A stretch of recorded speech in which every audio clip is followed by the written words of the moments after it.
শপথ নিতে হবে।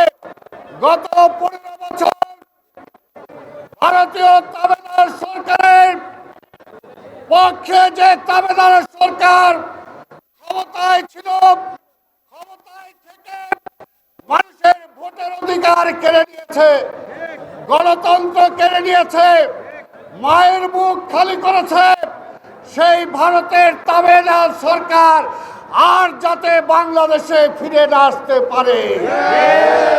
রাজশাহীতে বিপ্লব ও সংহতি দিবস উপলক্ষে মহানগর ও জেলা বিএনপির সমাবেশ অনুষ্ঠিত হয়েছে। মঙ্গলবার বিকেলে রাজশাহী নগরীর বাটার মোড়ে বিপ্লব ও সংহতি দিবস উপলক্ষে মহানগর ও জেলা বিএনপির আয়োজিত সমাবেশে প্রধান অতিথির বক্তব্যে বিএনপির চেয়ারপারসনের উপদেষ্টা ও ঢাকা মহানগর দক্ষিণের আহ্বায়ক আব্দুস সালাম বলেন, রাষ্ট্র সংস্কার করতে চাইলে আগে উপদেষ্টা পরিষদ সংস্কার করতে হবে। যাকে ইচ্ছা তাকে উপদেষ্টা নিয়ে নিলাম তা হবে না। এসব করার জন্য জনগণ আপনাদের ক্ষমতায় বসায়নি। তিনি দ্রুত নির্বাচনের রোডম্যাপ ঘোষণা করার আহ্বান জানান। এই সরকারকে আমরা বিব্রত করতে চাই না, কিন্তু এই সরকারকে বলতে চাই অনতিবিলম্বে নির্বাচনের রোডম্যাপ ঘোষণা করুন।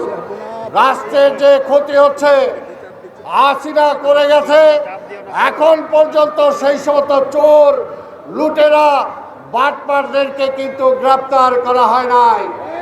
যেমনি শেখ মুজিব বলেছিল স্বাধীনতার পরে 3 বছর সময় দেন, কিন্তু 3 বছরের মাথায় শেখ মুজিব এই দেশে দুর্ভিক্ষ দিয়েছিল, এই দেশে সব লুটপাট করেছিল।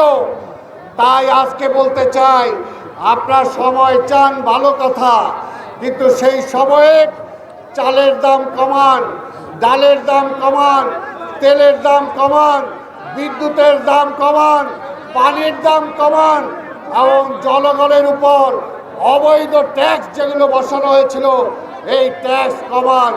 তাহলে আমরা বুঝবো এই সরকার জনগণের কল্যাণে কাজ করছেন। পাশাপাশি আজকে নির্বাচনের জন্য রোডম্যাপ ঘোষণা করেন এবং তারেক রহমানের সকল মামলা প্রত্যাহার করে আমাদের সকল নেতা এই রাজশাহী মহানগর, রাজশাহী জেলার শত শত হাজার হাজার নেতা কর্মীর বিরুদ্ধে অসংখ্য মামলা দিয়েছেন। সেই সমস্ত মামলা যেটা হাসিনা দিয়ে গেছে, এখনো এই সরকার উইথড্র করে নাই।